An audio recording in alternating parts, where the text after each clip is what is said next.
Okay, welcome back to another book reading video. I hope to do a wild networking video again today. I think I've got another series going. Oh yeah, I've got the JNCIESP series that I want to go back and update once I understand. I should probably go back and update MED. I think that's on there. Let me just. I apologize for being so scatterbrained during these videos. They're really not meant to be like a professional, this is just something I'm doing to as part of my own self-interest here. So, but I've got things organized enough so that I can filter it out. It looks like I've got 3 playlists for the JPR 961 on BGP. So I've got I think path selection is what it's going to be under. So let's take a look at the full playlist and let's see if we've got MED. We don't.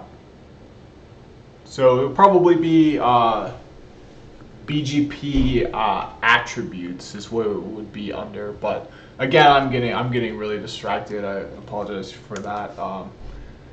If I put everything together in a place and then I just kind of dart around them, there's kind of no point in having any structure at all. But just for my own curiosity, I want to see if no. So it's probably going to be under load balancing, BGP attributes. MED is definitely a part of path selection. So I might go back and make another path selection video. Eventually, it added to this playlist. Now that I understand MED a lot better, but that's part of this series. So I just wanted to see how many series I have going so far. I have book learning series, I have non-book learning series, and I have test taking series specifically. So this is going to be a video in the book learning series for this Python DevOps. So last video I ended here, so let's just keep on going. The index of an item results from the index method. By default, it returns the index of the first occurrence of the item, but optional arguments can define a subrange in which to search. Okay, so here we're doing the opposite of what we were doing there. So let me pull up my Python interpreter again. Okay, so we can see if I do a string named test, and we'll have it be test. So there's my string. If we do a type on it, we've got the type is a class, and it's a string class, so we can do a help on it and get help for a string class. We can see all the different so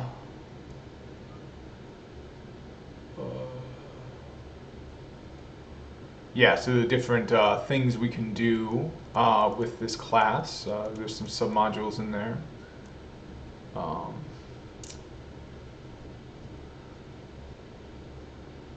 Yeah, what gets a little bit confusing with the help though is sometimes if you want to see what you can do to a string, you've got to do help on str. So these are all the things so sometimes, like, I'd like to know, I'd like to be able to do help and then string like that, but that takes me to the wrong help page. Oh, actually here it looks like it did it right. But this is another reason to just use help everywhere all the time. If it gives you unexpected results, that's okay, because when it gives you the right kind of results you need, it's just a huge help. Okay, so one thing you can do with strings, we've got a string here named test, is you can access each index within the string. strings have indexes the same way lists have indexes, and other kinds of data has indexes. So at index 0, we have a T, E, S, T. Oops, I skipped index 3. We don't have an index 4. It's not that we don't have a value in index 4, it's that we don't have index 4 at all. We don't even recognize that as a valid thing. So Python can't do it, so it gives you this error message here. Alternatively, instead of specifying an index and getting a value, we can specify a value and get an index. So let's see what index the value t is at. It's at index 0, as we saw here. We specified that and we got a t. Same thing here. Let's try it with E. Let's try it with S. And let's try it with T. So now here's where it gets interesting, because we can see we found the final t, T-E-S-T, at index 0. But here, when we specified what was at index 2, because it starts with index 3, it includes 0 in the number, so the fourth letter is going to be at index 3 because the indexes are 0, 1, 2, and 3. We can see we got a t was at index 3, but when we look at which index the t is in, it's only in index 0. We don't see a t at index 3. Well, why is that? The reason is this method looks through the string from left to right and gives you back the first occurrence of that value. And that value first occurs at index 0. So we won't ever get the occurrence of that value at index 3 because it happens earlier in the left to right sequence of the string.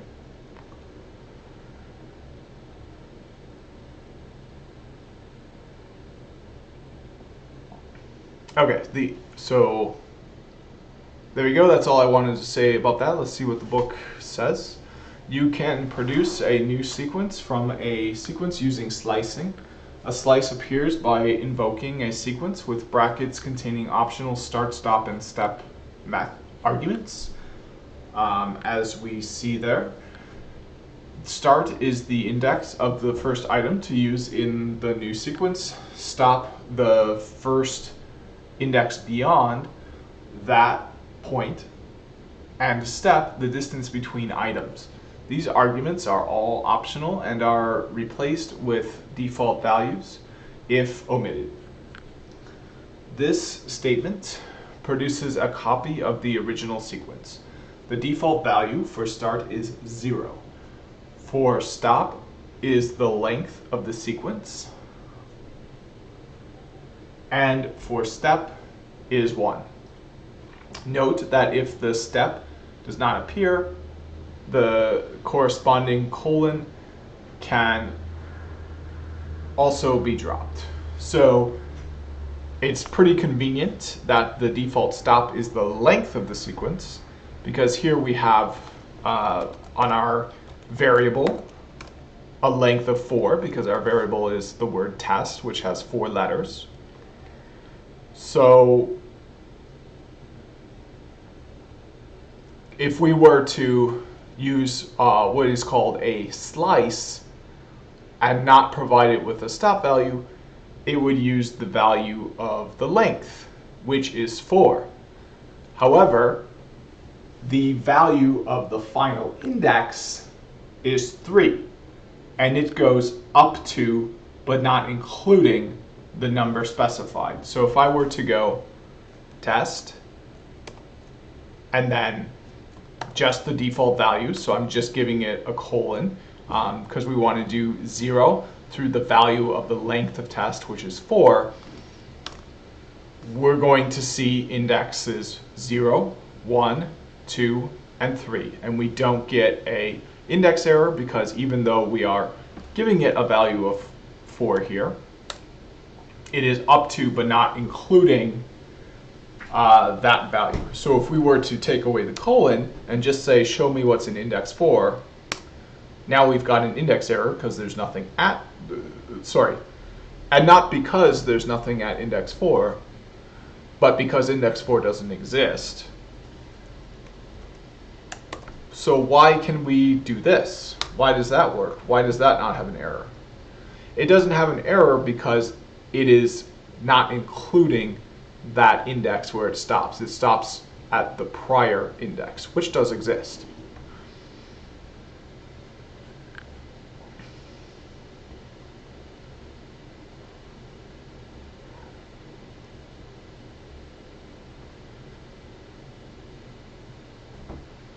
Okay, so here's some examples of that. I'm not gonna, so negative numbers can be used to index backwards. Indexing I use a lot. I definitely recommend getting very comfortable with indexing. It's one of those things where like, you just, like the more comfortable you are with it, the more you can identify where it's like really valuable. It's kind of like math, where like a lot of people are like, you know, math, I don't understand where this would ever be helpful. You know, math is dumb, irrelevant. It has nothing to do with the real world. Then you go in the kitchen and you try to cook something. You're like, wait, how many tablespoons are in this, and how many is this and that? Like, and I'm scaling this recipe up for 3 people when it was for 1. What do I do?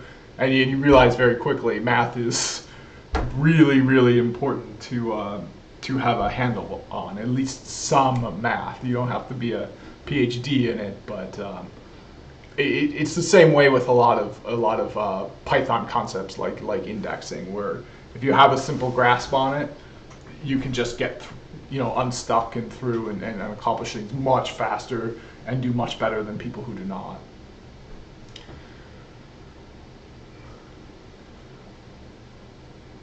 All right, I lost my place in the book, so that's why I put a bookmark there. Sequences share many operations for getting information about them and their contents. Lang, which stands for length, returns the length of the sequence. Min, the smallest member. Max, the largest. And count, the number of a particular item. Min and max work only on sequences with items that are comparable.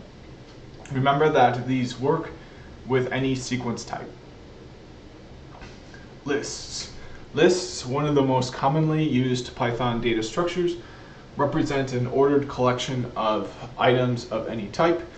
The use of square brackets indicates a list syntax.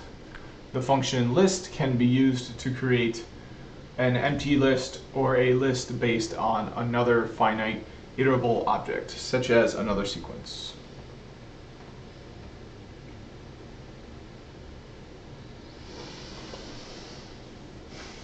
Okay, and this is one I actually, I should probably be more carefully looking through these examples and typing them out, because some of these I'm a little bit uncomfortable with using and kind of creatively using, because I just don't use them very often. But list is a really good one. We can see my variable here, test, is a string if I use type.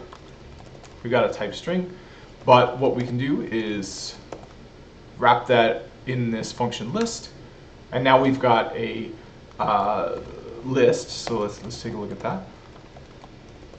The type is now a list, and we've got each element, each index as a member of a list. So I can do, I still have my original test here, and I can access each index by using a slice, and I can access certain parts of the index using the slice, up to and not including the stop. I can also specify a step count, so we're going to do every 2, and we're just getting TS. But the other thing I can do is just make it into a list. So if I do that, now when I specify, when I use this sort of syntax, I'm specifying a value in that list. If I specify, if I specify an index, you're specifying an index in the list, and you're returning the value at that index. So if I specify an index that doesn't exist in the list, I get an error. Sequences. Lists. One of the most commonly used Python data structures represent an ordered collection of items of any type. The use of square brackets indicates a list syntax. The function list can be used to create an empty list or a list based on another finite iterable object, such as another sequence. So it's got to be finite, otherwise there'd be infinite numbers of indexes in the list. Lists created by using square brackets directly are the most common form. Items in the list need to be enumerated explicitly in this case. Remember that the items in a list can be of different types. Okay. Yep, so that's a big one to understand. That might be confusing. So the thing is, in our oops, and bizarre things are happening. Let me see. This is why I don't like online books generally, but I'm getting used to them, and the fact that you can bookmark a page like this is just so perfect, because no matter what happens, if my computer just starts, the hacker breaks in and starts moving my mouse around, as long as they don't delete this bookmark, I can get back to where I was. Which on a paper book, you don't have to worry about that. So that's why I have been kind of preferring paper, but paper you can't just carry with you wherever you go on your cell phone. You can't Google for a term you don't know, get the pronunciation right away. And so getting used to this, it's going to be a learning curve, but so far I think it's going okay. But one thing I do want to talk about more is this variable here I've got named test. This is a string, so each element of that string is going to be another string. But if I were to convert it to a list, and I were to change one of these elements in the list, now, since it is a list and not a string, I can change that to any other data type. So certain data types, we have the list data type, we have the string data type. Those are the two data types we have seen. So to prove that, I'm going to convert this here, this E, into a list within this list here. So we'll do list test index 1, which is where that E is. And then we'll do, I think we can do equals. I think this will work. It might not work.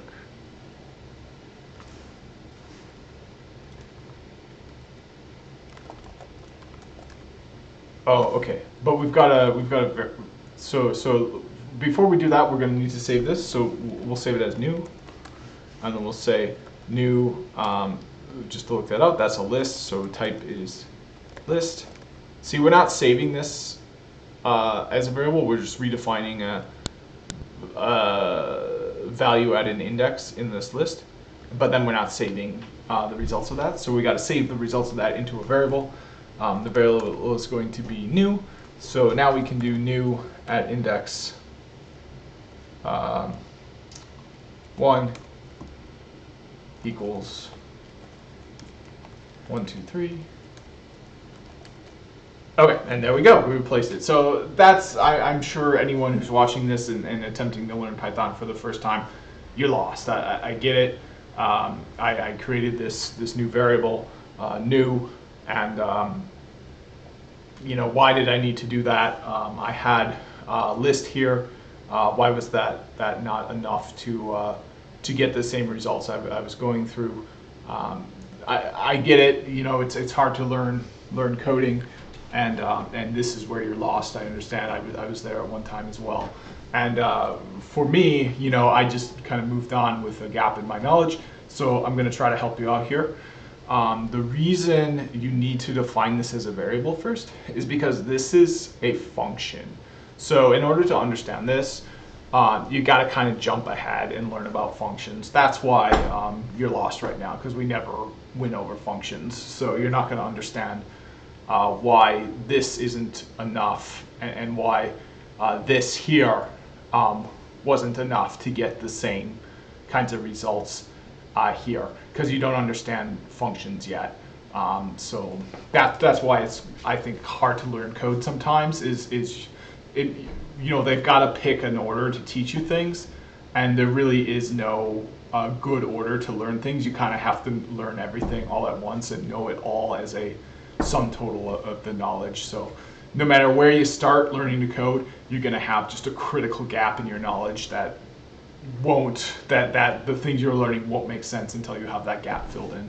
So right now your gap, if you're completely lost, is how functions work. And I can go through that. We're going to get through that in the book a bit, but I guess I'll just kind of leave it up to you. And my advice to you right now is, if you don't understand why I needed to save this into a variable, why I couldn't just go like that and then get this, it's time to learn about functions, specifically the return aspect of functions, because the reason this didn't work is because the function list does return. It is a fruitful function that will return this, but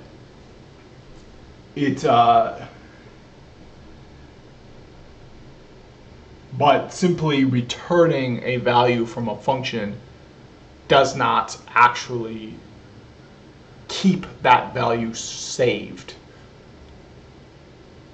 In order to do that, you need to define that return value into a variable, and that's what I did here. So this return value from the function doesn't persist in my environment unless I save it into a variable. So that's where your knowledge is breaking down if you completely didn't understand what I did here, because you're not understanding the return statement in the function, and the fact that all it does is just returns the value. It does not save it and keep the value. In order to do that, you need to define a variable where that value lives inside. But once you do that, then you can do your changes to that variable, since you're keeping it, and you have that variable to call back to after you've made those changes. All right, moving on. Lists created, yep, so I already remembered that. Remember that the items in a list can be of different types. So we saw that. We changed a string to a list. So we had a list with a list inside of it, as well as strings. The most efficient way to add a single item to a list is to append the item to the end of the list. A least efficient method, insert, allows you to insert an item at the index position of your choice. So that's another thing you'll see if you're looking at someone's Python code. You'll almost definitely see this .append, because manipulating lists is very, very common in Python code. It's one of the foundations. The contents of one list can be added to another using the extend method. Oh, I didn't even know about that. See, I'm learning like new stuff from here. That's good. I mean, that's the point of what I'm doing. Yeah, I've never... Wait, why would you just use append? Why would you use extend? I don't get it. Oh, you know what? Maybe you can't. Here, let me try this. So we're going to say test again, but we're going to have it equal 1, 2, 3. Okay, now let's do test.append 4 and see what we get. There we go. Now let's do another variable. We're going to say extra equals 5, 6, 7. And now let's do test.append extra. Okay, so what are we going to get when we get that? Well, first of all, the .pend method doesn't have a return statement, or if it does, it doesn't. Well, they all have return statements, but it doesn't. It's not a fruitful function, so it doesn't show any output there. But when we print out the test variable, what are we going to see? So what we're going to see is 1, 2, 3, 4, like we saw before, but in the 0, 1, 2, 3, 4th index, we're going to have a list. So we're going to have a list inside of a list.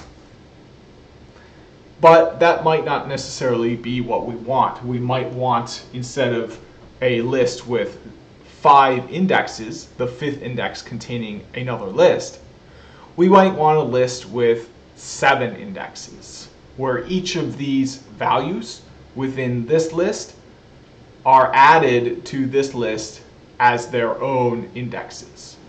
That's where we can use the extend method instead of the append method. So now you can see I did that again. We've still got our append that we did before. We did that to our list, so that's remaining there since that's a modification we already made. But when I do it again and use the extend method instead of the append method, now we don't have another list inside of a list at element number 6. Now we have the number 5 at element number 6, and we have 2 additional elements. We have an extra element, an extra index in our list for each index in this extra list that we defined there. So that's a new one to me. I actually had never heard of that before, and to be honest, I needed to do that a few times, and I might have gotten creative in some cases. So I'm really happy to have learned about this. This is perfect, the extend method. Okay. So, we're having problems. So let's, this is what those bookmarks are for. So let's go back to the bookmark. There we go.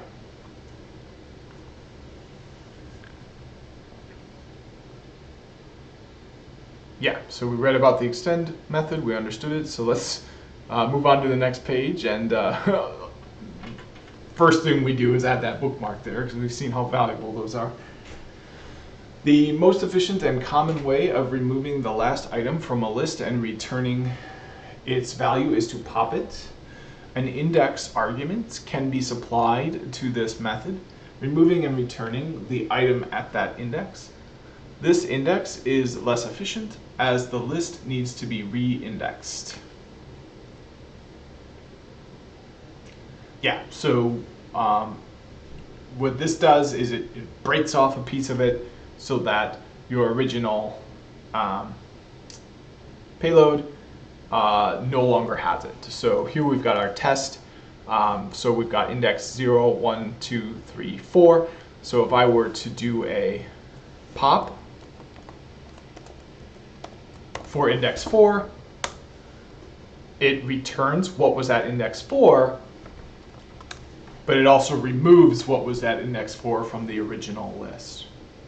So now we don't have that anymore. It's gone. If we wanted to keep it, we would have to define a new variable with this value. So let's pop out the final index, and you can use negative numbers for pop as well. And then let's define a new variable named keep. And there we go. We kept the index we popped, even though if I print out test again, I'm not printing test. I'm just looking at the value within it. If I were to print it, I'd use the word print there like that, or the function print there, the built-in function. But you can see now we don't have that final value at the final index anymore, and in fact we shrank the list down by 1 index. But we still have the value that we popped out of it because we saved it to a new variable.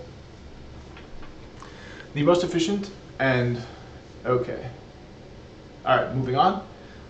One of the most potent and idiomatic Python features, list comprehensions, allows you to use the functionality of a for loop in a single line. Let's look at a simple example, starting with a for loop, squaring all of the numbers from 0 through 9 and appending them to a list. Yeah, so honestly, like, I don't really use list comprehensions. Like, I mean, if you look at this example, like, this is really clear. Like, squares equal a blank list. Then for each index in this range, we're going to square, we're going to define a variable named squared, and it's going to be the index in the range times itself. You know, that's how you square a number. You times it by itself. And then we're going to add that new variable to this list. So when we're all said and done, we'll have our empty list here filled up with the data that we want. To me, like, that's, like, why would you write it any other way? That's perfect. That's exactly what you want to do. It's clear. But you could also do it in another way. You can do it in one line here by using this kind of hard to read, in my opinion, syntax that really just isn't as clear as the other one. So in a lot of my code, I don't use list comprehensions. I kind of want to because, like, you know, it's one of the most potent and idiomatic aspects. So, like, I think that's a reason to use it because it's potent. I mean, I guess I don't understand why you'd want to use it if it's idiomatic. Like, that seems to not be a reason to use it. But this is something I want to get a bit better at in my code is using list comprehensions. But in my opinion, if you're not comfortable with a list comprehension, writing it in this way instead is more than valid. It's in fact, like, for me, it's preferred because it's just easier to read. Note that the functionality of the inner block is put first, followed by, yeah, and see, this is what makes it hard for me to understand it. Like, I for I in range, like, you know, if you're used to reading the code top to bottom like this, and you try to read it left to right as you would read it top to bottom, well, you're going to have an error here because I is not defined yet. You define it next here. Well, list comprehensions are a special magical thing that allows it to work that way. You know, you're not reading it top to bottom, you're reading it left to right, and you're reading it as part of a list comprehension. So to me, that's just too much special idiomatic knowledge to make it a usable feature. So I tend to just write it this way because it just makes more sense to me than this way. Note that the functionality of the inner block is put first, followed by the for statement. You can also add conditionals to list comprehensions if filtering the results. But you can see it does get a lot neater and cleaner. And you know, here we've got 1, 2, 3, 4, 5, and then you need like 6 or 7 lines to close those white spaces. But here we just got the whole thing, the same thing in one line. Oops, so we got the same problem for reading these books. So let's jump back to our bookmark. Okay, perfect. Oh, and we're on a different layout than we were at before, which makes it hard to read. But I recognize where we were. You can also add conditionals. There we go. So next part is other techniques for list comprehensions include nesting them and using multiple variables. But the more straightforward form shown here is the most common. Okay, strings. The string sequence type is a collection of ordered characters surrounded by quotation marks. As of Python 3, strings default to using UTF-8 encoding. That's, in my mind, I believe, an alternative to ASCII encoding. You can create strings either by using the string constructor method, str open close paren, or by directly enclosing the string in quotation marks. So, yep, these are two different ways to make a string. The string constructor can be used to make strings from other objects.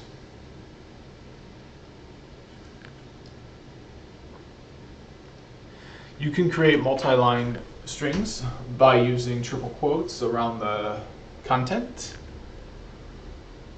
In addition to the methods shared by all sequences, strings have quite a few methods distinct to their class. It is relatively common for user text to have trailing or leading whitespace. If someone types yes in a form instead of yes, you usually want to treat them the same. Python strings have a strip method just for this case. It returns a string with the whitespace removed from the beginning and end. There are also methods to remove the whitespace from only the right or left side of the string. So that would be rstrip or lstrip.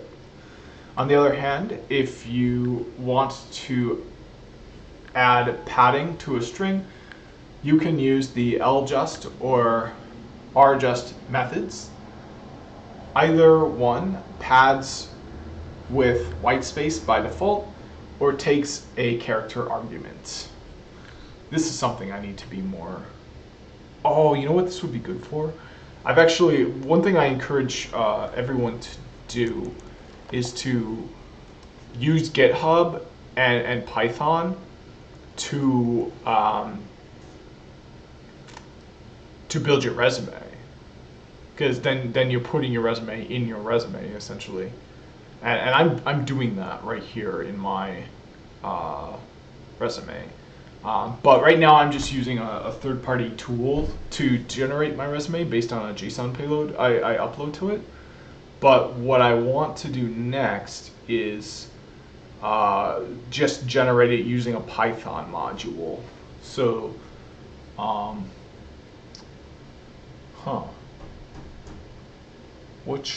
don't have a requirements file on here, but let's take a look at the code I've got so far. So it'd be this docx Python module that I've been using. So one thing I've been having trouble with is formatting my resume so that it looks nice and neat when I generate it. You can see I'm doing some things, but this is actually going to be really useful for that, being able to add white spaces where I want it.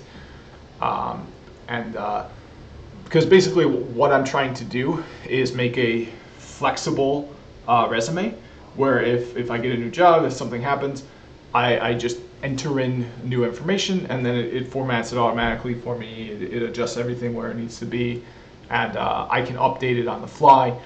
If I'm applying for a particular kind of position, I can make modifications to highlight certain things over certain other things, and I can do that automatically on the fly without a lot of extra work. I do that work up front and in advance using code instead of when I'm frantic and stressed and trying to get everything in line on the spot so that I make the deadlines. Okay, on the other hand, if you want to add padding to a string, okay, so we read that. Next, sometimes you want to break a string up. Ooh, and I will definitely change my bookmark because this is just a giant pain.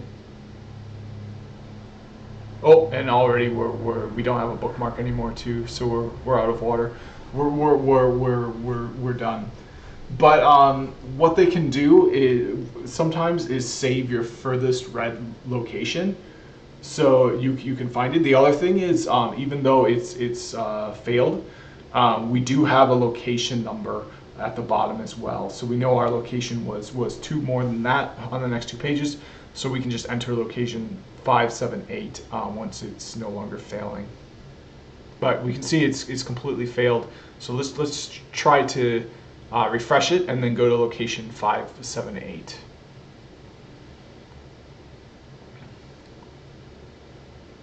Okay, so now let's do location 578. Okay, and we'll get a bookmark there. Okay, so we already read this part. Let's keep moving on. Sometimes you want to break up a string into a list of substrings. Sometimes you have a sentence you want to turn into a list of words. or a string of words separated by commas. The split method breaks a string into a list of strings. By default, it uses whitespace as the token to make the breaks. An optional argument can be used to add in another character where the split can break. I hope they talk about data models in this. This is all really disappointingly basic. I need to find books that just skip this section and assume that you know this. But anyways, yeah, split's another one you'll see all the time, especially for network engineering purposes. You can easily create a new string from a sequence of strings and join them into a single string. This method inserts a string as a separator between a list of other strings. Yep, so here's the join. And this is where another thing, like, yeah, you're lost, I get it, I'm sorry. Split works the same way as everything we've seen, dot split, but here's this join where it's backwards. Like, what? But the reason for that is join is a method of the built-in string class. So your string object is just in quotes like that. So that's why it works backwards that way. All right, so changing the case of text is a common occurrence, whether it is making the case uniform for comparison, or changing in preparation for user consumption. Python strings have several methods to make, and I took my, but we've got the location down here, so that's okay. Python strings have several methods to make this an easy process. So here we can capitalize the beginning of the sentence, or just the beginning of the string, and we can make the whole thing uppercase. We can make each string that is either at the beginning or that follows white space capital using title. We can just reverse the case. If it was lowercase, make it upper. If it was upper, make it lower. We can, so for in this case, we'd have a lowercase b, lowercase m, and then the rest of the letters would be uppercase. And then the one that I use most commonly, and we've got a problem here again, so let's just skip back to where we were. Okay, okay, God damn it. Yeah, this is why I don't like ebooks. I have no idea which page I was on. I didn't keep track of the location either. So it looks like I'm a few pages behind. Yeah, I don't remember where I was. There's no way to tell where I was. And then if it fails, I can't get back to it because I don't have a bookmark anymore. Okay, okay, here we go. Okay, yeah, this is where I was. So we can swap the case. We can also make it all lowercase. That's typically what I use when I want to compare if a string is similar to another string and I don't know what case either string will be. I'll make them both lowercase. Python also provides methods to understand a string's content, whether it's checking the case of the text or seeing if it represents a number. There are quite a few built-in methods for interrogation. Here are just a few of the commonly used methods. So we can see if it starts with a W. Oh yeah, this is the kind of stuff I need to get better at too. And you don't have to just give it one character, you can give it a whole word. So you can kind of get around regular expressions this way and make it a little bit easier to understand what you're looking for instead of giving a bunch of special characters and having it be a little bit unclear in that regard. So we can say ends with, you can see if it's an alphanumeric number, if it's got letters and numbers. If it only has letters, only has numbers, we get a Boolean false there. We can see if it's just alpha. We see there we've got a false because we also got numeric. ABC is I guess what we're, sorry, I was wrong about that. I guess what we're checking for is if each character is either an alpha character or a numeric character, and if that is true, we get a true. So A, B, and C, those are all characters that are either letters or numbers, so that is true. 1, 2, 3 is numeric as well. Sandy is entitled case with a capital S. It's not lowercase, the S is capital. Sandy with all capital letters, that evaluates to true if you use the is upper method. Okay, I gotta pause it and I'll be back shortly. Okay, I'm back. You can insert content into a string and control its format at runtime. Your program can use the values of variables or other calculated content in strings. This approach is used in both creating user-consumed text and for writing software logs. The older form of string formatting in Python comes from the C language printf function. You can use the modulus operator, %, to insert formatted values into a string. This technique applies to the form string %sign values, where values can be a single non-tuple or a tuple of multiple values. The string itself must have a conversion specifier for each value. The conversion specifier at a minimum starts with a % and is followed by a character representing the type of value inserted. So this is another big problem I have with a lot of tutorials, is they give you the historical way of doing something, even though there's a better way, and they kind of focus a bit too much on it. I never really liked that %s, %d. I've had problems understanding, when it was able to use. Having a % in the middle of my code, I found it hard to read with that. So I really like the way it was replaced in Python 3. But I was really slow to start using that in my code because I just never been learned in it. Like this way was the way it was taught all the time. Even if you were doing a tutorial on Python 3, as we are doing in this book, you can see they focus on that old way of doing it. So that's a problem I have with a lot of tutorials, is that they often don't teach you the best way of doing something. They focus more on the historical way of doing something. Additional format arguments include the conversion specifier.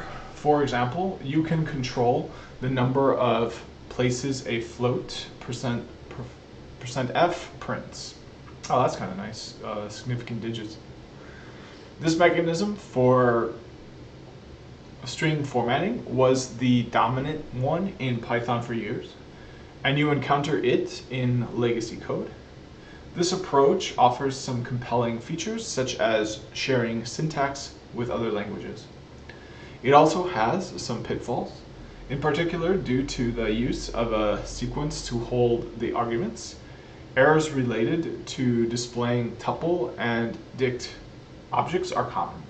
We recommend adopting newer formatting options, such as the string format method, template strings, and f strings to avoid these errors and increase the simplicity and readability of your code. Python 3 introduced a new way of formatting strings using the string method format. This way of formatting has been backported to Python 2 as well, which really gets me because even Python 2 can do it that way. It's a better way. So why are we wasting our time talking about the worst way of doing it? This specification uses curly brackets in the string to indicate replacement fields rather than the modulus-based conversion specifiers of the old style formatting. And that's the thing too, is those %signs have multiple uses. So that makes it even more confusing, because am I using this to find the remainder of a divisor, or am I using it to replace a portion of a string? It's really just, I found it to be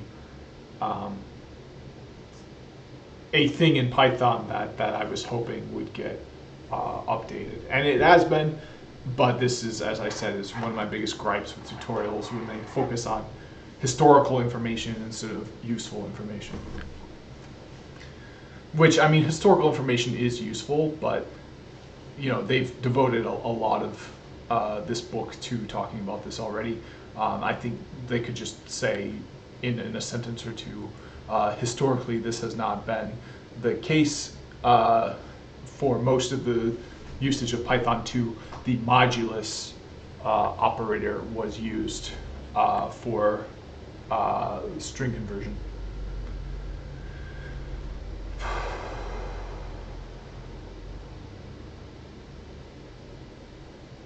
The insert values became arguments to the string format method. The order of the arguments determines their placement order in the target string. So we've got the format here with a tuple, first and second. So since this is the first curly brace, it comes here. This is the second, comes there. Well, you might be wondering, what if I actually want curly braces in the string? That's what the escape character / does. So you would just put a / before each of these, and then this would become your first instance if you were escaping this one. You can specify index numbers in the brackets to insert values in an order different than that in the argument list. You can also repeat a value by specifying the same index number in multiple replacement fields. So 1 comes after 0, but 1 comes before 1. Dot format first, second, third. Oh, I see. So you can specify which order. So this would print out second comes after first, but second comes before third. So let's see what actually happens. Second comes at first, but yeah. So that's because in these curly braces we told it explicitly which order of this tuple, which value in this tuple is to go in the curly braces. In the first curly brace, the value at index 1 goes in, which is second. The second one, the value at index 0, first. The third curly brace calls in the value at index 1 again, as the first curly brace, which is second. And the last one calls the value from the tuple in that is in index 2, which is third. An even more powerful feature is that the insert values can be specified by name. So if you have a so you can name it and you can call it there. So you can do that in the dot format. Africa, yeah. So let me do my own example of that just to show that I've got that understood. So I understand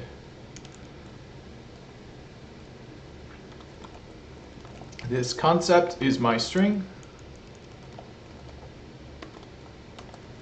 So let's save that to check equals I understand this concept. So we'll print out check. Then we'll do a check.format test. And you see nothing happens. And the reason nothing happens is because I don't have a curly brace.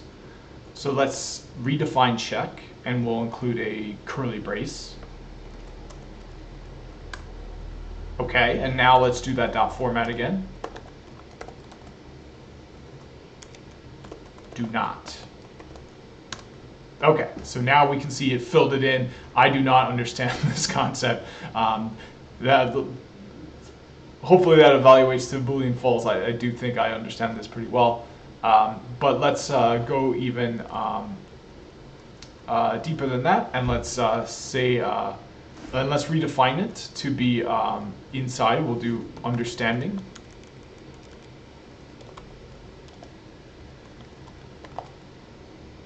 Okay, so now if I print out check, this is what we get, but I can use the dot format to say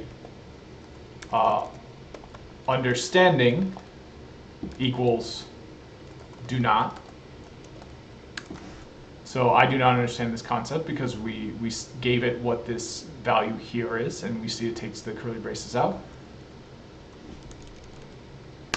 And we can run it again with a new value, and there we go. So you can see how much better that is, because it makes your initial string here, I understand this concept, a lot easier to imagine what the different kinds of values would be plugged in here would result in. It's basically like playing the game Mad Libs, instead of doing all this, crazy, guru programming, modulus, sine, high-level math. it feels less like high-level math and more like just playing a simple game of Ad Libs. So I really like that way a lot better. Here, a dict works to supply the key values for name-based replacement fields. You can also specify format specification arguments. Here they add left and right padding using greater than and equal than signs. In the second example, we specify a character to use in the padding. Format specifications are done using the format specification mini language. Our topic also uses another type of language called f-strings. Python f-strings use the same formatting language as the format method, but offer a more straightforward and intuitive mechanism for using them. F-strings are prepended with either F or capital F before the first quotation mark. Like the format string previously described, f-strings use curly braces to demarcate replacement fields. In an f-string, however, the content of the replacement field is an expression. This approach means it can refer to variables defined in the current scope or invoke calculations. Yeah, so here these variables within the curly brace have been predefined. So we can see it just fills it in. As in format strings, format specifications and f-strings happen within the curly braces after the value expression and start with a colon.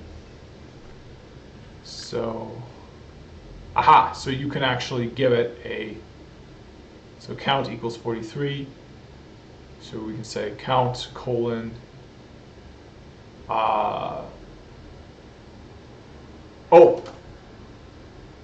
5D, what does that mean? Oh, 5, what does the D stand for? Oh, it's a format specification. Okay, so you can give it 5 spaces if you use. Oh, so this comes from the format specification mini language. So D is in the, so it's a type here. Let's see what the D type stands for. Decimal integer. Okay, I'm not sure what that's all about. That's interesting. I actually didn't know about that. The value expression can contain nested expressions referencing variables and expressions in the construction of the parent expression. We highly recommend using f-strings for the majority of your string formatting. They combine the power of the specification mini language with a simple and intuitive syntax. Template strings are designed to offer a straightforward and string substitution mechanism. These built-in methods work for tasks such as internationalization, where simple word substitutions are necessary. So if you're going to talk to somebody who knows English in UK, Germany, wherever, even though they might know it very, very well and have a very high vocabulary, in the UK they call a elevator a lift. In the US they call it an elevator. So you've got to use more simple language in order to understand each other. The more idiomatic or language specific to your area, the more difficult it is to communicate. So You can build a Python program or a translator program to swap out those words and replace them with more commonly used words.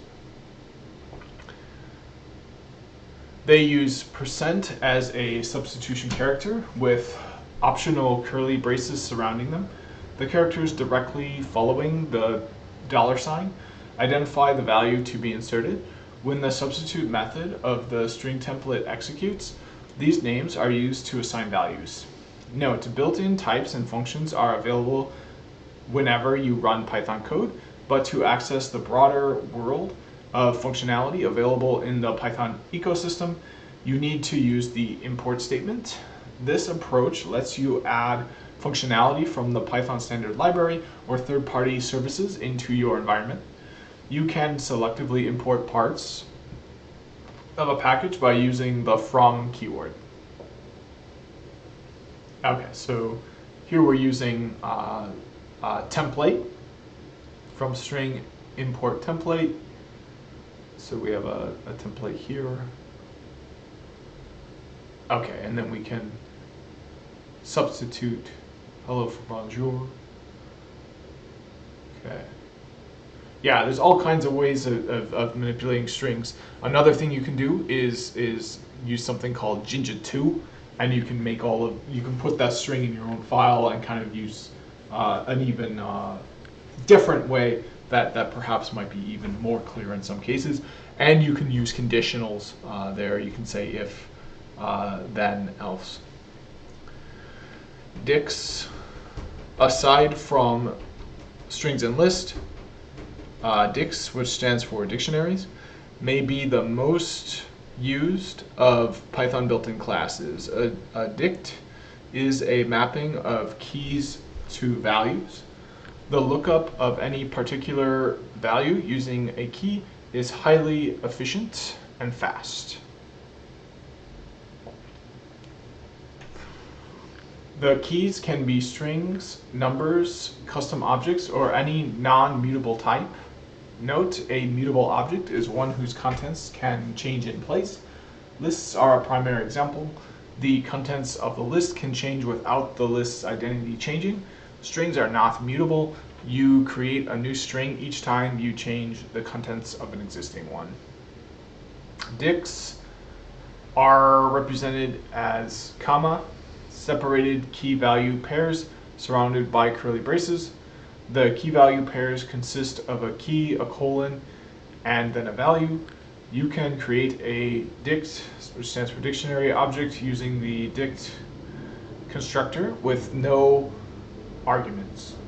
It creates an empty dict and takes a sequence of key value pairs as an argument as well. So you can think of it like an actual dictionary. When you open up a dictionary, you're going to see a word, and then you're going to see a definition of that word. It's similar, but the word, that would be called a key, and then the definition of that word, that would be called a value in a dictionary. But it's basically, the reason it's called a dictionary is because if we look up a word in the dictionary, we'll call invent.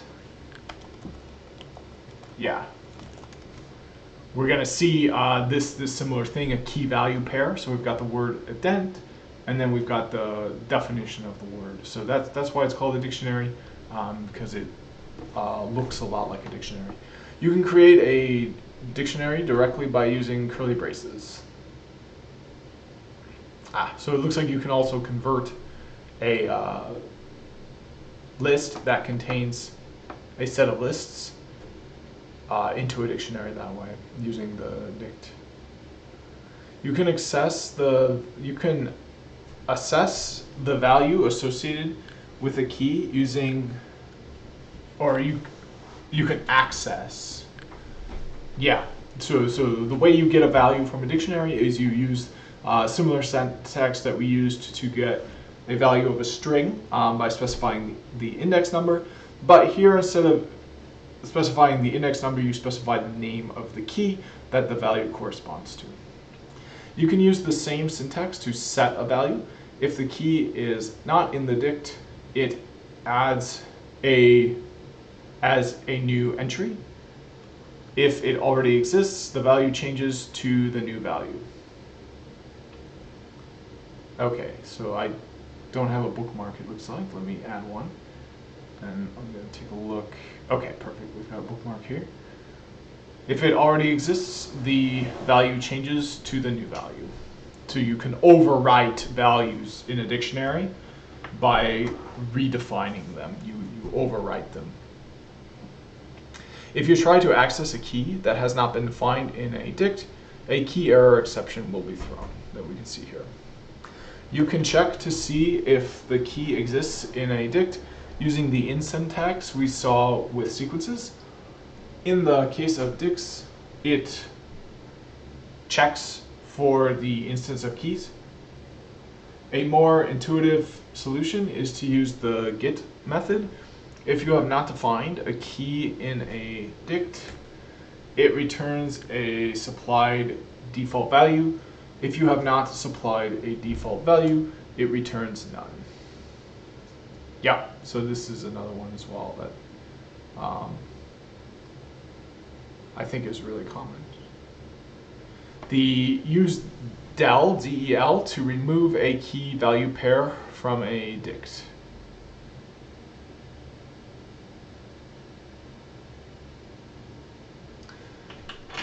The keys method returns a dict underscore keys object, which looks a lot like a list or a tuple, but it's actually not. It's its own object specific to dictionaries with the dict's keys. The values method returns a dict values object, and the items method returns key value pairs. This last method is useful for iterating through the contents of a dict. So here's our iteration for key value in map.items. So for each of these keys here and each of these items, we in our iteration we have access to both of them through these variables here. Similar to list comprehensions, dict comprehensions are one-line statements returning a dict by iterating through a sequence. And here's where it gets even more confusing. So mapping individual letters to their uppercase representations. Okay, so the next part is functions. That might be the topic for another video. As I said, I want to do a wild networking video today for sure.